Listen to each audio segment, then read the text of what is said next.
ఎప్పుడు కూడా ఇన్ని ఇబ్బందులు నేను ఎప్పుడు ఎదుర్కోలేదు. అన్ని ఇబ్బందులు సృష్టించారు. అన్ని ఇబ్బందుల్ని ఎదుర్కొని నిన్న మీరు చూస్తే నిన్న మొన్న కలెక్టర్స్ కాన్ఫరెన్స్ పెట్టుకున్నాం. 6 నెలలైన వెంటనే మళ్ళీ విజన్ 2047 డాక్యుమెంట్ తీసుకొచ్చి ఈరోజు తెలుగు జాతికి భారతదేశానికి అంకితం చేశామంటే అది మాకుండే అకుంఠిత దీక్ష అని చెప్పి కూడా మరి ఒక్కసారి మీ అందరికీ విజ్ఞప్తి చేస్తున్నా. ఈరోజు మనందరం గర్వపడే విధంగా నరేంద్ర మోడీ గారి నాయకత్వంలో భారతదేశం ప్రపంచంలోనే ఒక శక్తివంతమైన దేశంగా తయారయ్యే పరిస్థితి వచ్చింది.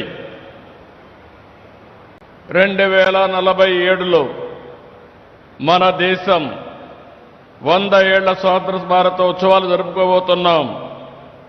అప్పటికల్లా ప్రపంచంలో ఒక అగ్రదేశంగా ఉండాలనే ఉద్దేశంతో వికసిత్ భారత్ 2047 ప్రధానమంత్రి గారు తయారు చేశారు. అయితే కేంద్రంలో ఎన్డీఏ ప్రభుత్వం వికసిత్ భారత్ 2047 పేరుతో లక్ష్యాలు నిర్దేశించుకొని ముందుకు పోతున్నారు. అందులో భాగంగానే మనం ఈరోజు స్వర్ణ ఆంధ్రప్రదేశ్ విజన్ డాక్యుమెంట్ తయారు చేశాం. నరేంద్ర మోడీ గారు కానీ మనందరి ఆలోచన ప్రపంచంలోనే భారతదేశం నెంబర్ 1 దేశంగా ఉండాలని, భారతీయులు ప్రపంచంలోనే నెంబర్ 1గా ఉండాలని మనందరి సంకల్పం. అదే సమయంలో నేను కానీ పవన్ కళ్యాణ్ గారు కానీ వేదిక పైన కూర్చున్న మా ఆలోచన తెలుగు జాతి ప్రపంచంలోనే నెంబర్ 1గా ఉండాలనేది మా సంకల్పం. అదే సమయంలో ఆంధ్రప్రదేశ్ రాష్ట్రం నెంబర్ 1 రాష్ట్రంగా ఉండాలని దృష్టితో ముందుకు పోతున్నామని చెప్పి కూడా నేను మీకు తెలియజేస్తున్నాను. ఈరోజు చాలామంది ఇక్కడ ఉన్నారు. ఈరోజు ఒక నిర్దిష్టమైన ఆలోచనలతో వచ్చాం. ఈరోజు మన రాష్ట్రంలో మీరు చూస్తే తలసరి ఆదాయం $3,000 కంటే తక్కువ.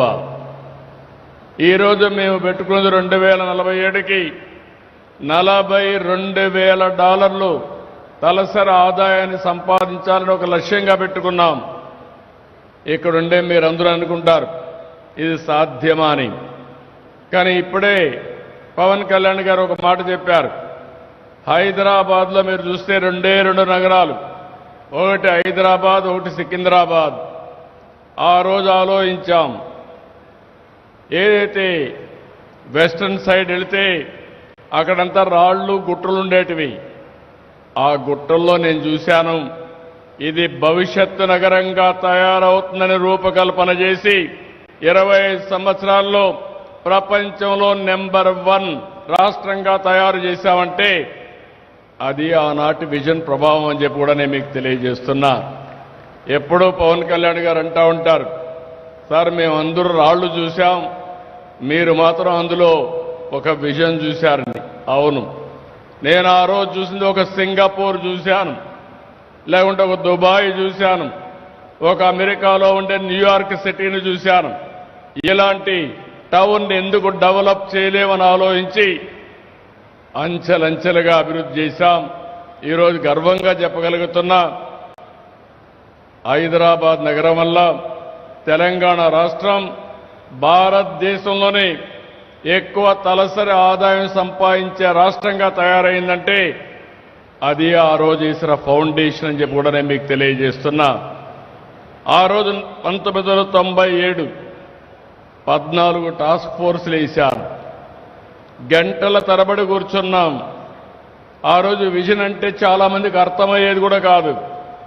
ఫస్ట్ టైం దేశంలోనే ఒక విజన్ డాక్యుమెంట్ తయారు చేశాం.